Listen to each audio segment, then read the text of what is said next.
Totoo palang babaguhin ka ng sama ng loob hanggang sa mawalan ka na ng gana at pakialam sa kanila. Minsan, pain changes you in ways you never imagined. Yung tipong dati, ikaw yung laging nagka-care, laging nandyan para sa kanila. Pero dumating yung point na parang naubos ka na. Hindi dahil ayaw mo na, pero kasi napagod ka na sa paulit-ulit na sakit. Totoo nga pala yung sabi nila, pain can transform even the kindest hearts into silent, distant souls. Hirap magpanggap na okay ka pa rin, pero deep inside, parang gusto mo na lang mag-let go ng lahat.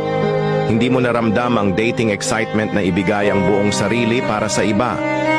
You slowly lose the energy to care and the will to stay. It's not about being selfish. It's about protecting what little peace is left in you.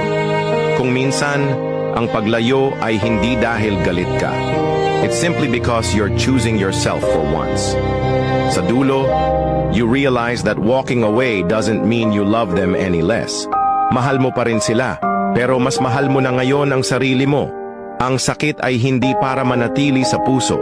It's meant to teach you to value yourself. At kung sino man ang tunay na nagmamahal sa'yo, they will understand why you needed to let go. Remember, it's okay to choose you.